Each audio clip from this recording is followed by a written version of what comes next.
পানিকে অস্ত্র হিসেবে ব্যবহারে ভারত বরাবরই সিদ্ধহস্ত। ভারতের পানি রাজনীতির শিকার হয়ে সবচেয়ে বড় ভুক্তভোগী দেশ বাংলাদেশ। এবার পাকিস্তানকে সেই একই অস্ত্র দিয়ে মারতে শুরু করেছেন নরেন্দ্র মোদী। সিন্ধুর পানি চুক্তি বাতিলের ঘোষণার পর এবার পাকিস্তানে চেনাব নদীর পানি প্রবাহ বন্ধ করে দিয়েছে ভারত। এছাড়া আটা হচ্ছে ঝিলাম নদীর পানি আটকানোর পরিকল্পনাও। পাকিস্তান তো ভারতের পানি বন্ধের ঘোষণাকে যুদ্ধ হিসেবে নিয়েছে। ভারতের এই নিচুমানের কৌশলের বিরুদ্ধে আওয়াজ উঠেছে বাংলাদেশেও। বাংলাদেশের রাজনৈতিক দলগুলোর পক্ষ থেকে দাবি করা হয়েছে ভারত পানিকে যুদ্ধের অস্ত্র হিসেবে ব্যবহার করছে। বাংলাদেশের পানির ন্যায্য হিস্সা ভারতকে বুঝিয়ে দিতে হবে। আমাদের তিস্তার পানি চাই, দিতে হবে। বার্তা সংস্থা পিটিআই জানায়, ভারত চেনাব নদীর উপর নির্মিত বাগলিহার বাঁধের গেট বন্ধ করে দিয়েছে। ফলে বন্ধ হয়ে গেছে পাকিস্তানে পানি প্রবাহ। পানি চুক্তির শর্ত অনুযায়ী ভারত চেনাবের পানি শুধু বিদ্যুৎ উৎপাদনের কাজে ব্যবহার করতে পারবে, কিন্তু এজন্য বন্ধ করা যাবে না পানি প্রবাহ। এতদিন এই নিয়ম মেনে চললেও এবার চুক্তির শর্ত ভঙ্গ করল ভারত। পাশাপাশি একইভাবে কিষানগঙ্গা বাঁধের মাধ্যমে ঝিলাম নদীর পানি প্রবাহ নিয়ন্ত্রণের পরিকল্পনা করছে ভারত। সূত্রের বরাত দিয়ে ভারতের বার্তা সংস্থা পিটিআই এমন তথ্যই জানিয়েছে। পানি প্রবাহ বন্ধে পাকিস্তানের পাঞ্জাব প্রদেশে ভয়ঙ্কর সংকট দেখা দিতে পারে বলে আশঙ্কা করা হচ্ছে। পেহেলগাম ঘটনার জেরে একতরফাভাবে সিন্ধু পানি চুক্তি থেকে বের হয়ে যাওয়ার ঘোষণা দেয় ভারত।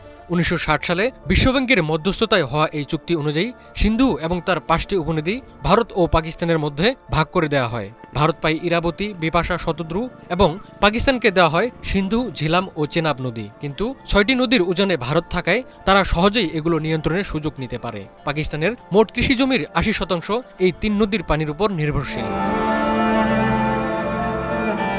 অস্ত্র হিসেবে ভারতের পানির ব্যবহার নিয়ে উদ্বেগ রয়েছে বাংলাদেশেও।